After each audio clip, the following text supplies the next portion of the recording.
Hello everybody, this is Bob Caffee, Team Run Smart Pro. I'm going to talk to you today about air leaks. That's one of my biggest pet peeves, is starting the truck and not being able to move right away because I've got to build air. So this is one of the ways that I check for air leaks. The easiest leak to find is one that you can hear, and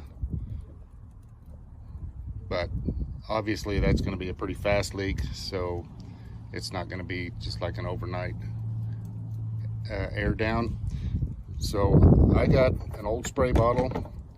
I went to our local Dollar General and got some bubbles that like kids use to blow bubbles with.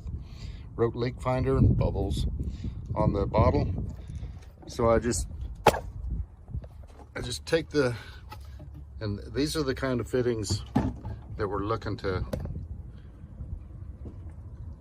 for the leaks.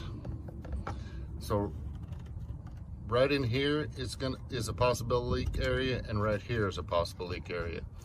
So what we do, we just take the squirt bottle and squirt every airline that has a fitting or where it screws into a valve. This happens to be the brake valve up on the firewall. And the nice thing about the bubble stuff is it'll find where it needs to go.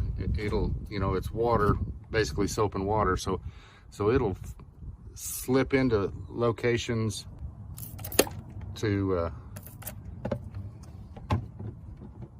that you wouldn't be able to normally get to. So this fitting right here has a little bit of air coming out right there. There's just very, very tiny bubbles, but that's not really something we worry about.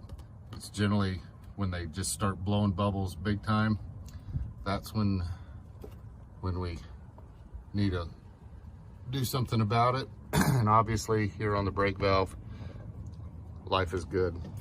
So down on the air tank, we got an air fitting right there. No bubbles. And then on the back side of the air tank, we have lots of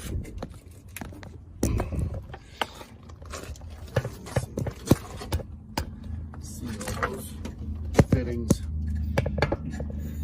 So there's a mass of fittings coming out of the air tanks with airlines, so lots of connectors, and so all of those, just take the bubbles and squirt all the fittings,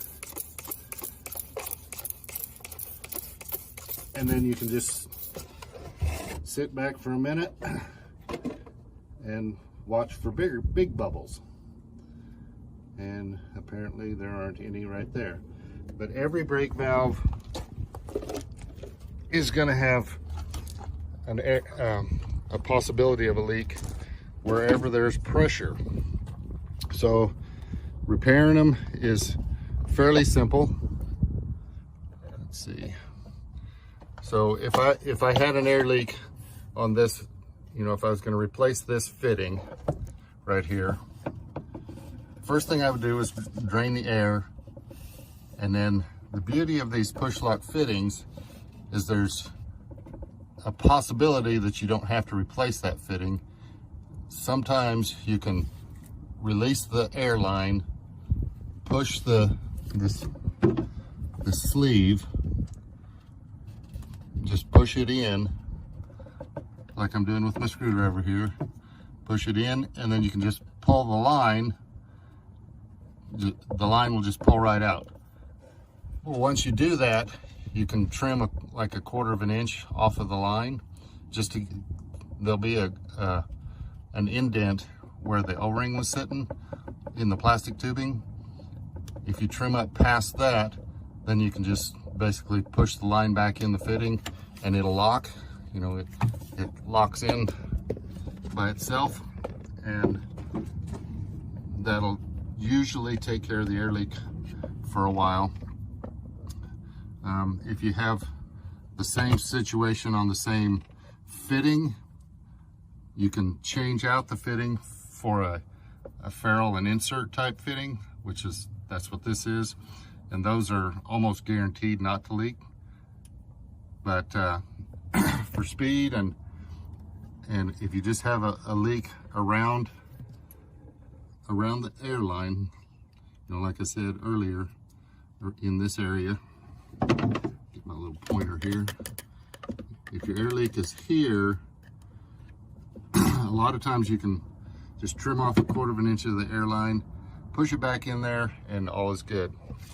Whenever I use a push lock fitting like this, I like to use some O-ring lube, because there is an O-ring inside these fittings that seals on the airline, and that's what will make the indent in the airline. So you can put a little O-ring lube on the outside of the airline. You don't want to get the O-ring grease inside the fitting or inside the brake valve, but you can lube that airline, so when you push it back in, it'll lubricate that O-ring to where it'll help seal for the future. But that's how I do it. A little bit of spray soap. You don't have to get bubble soap. You can mix it up, whatever dish soap, like Dawn works really well because it makes good bubbles, and that's what you need. You just need something that makes really good bubbles. If you've got a tire shop close by, you can talk them out of some of the soap they use to find leaks in tires. That works really well. But pretty simple. Just as I said, if you're going to replace a fitting that's leaking, make sure you drain your air system completely, because there is pressure on there, and that air coming out of there can hurt you. So till next time, find them lakes. Be safe out there.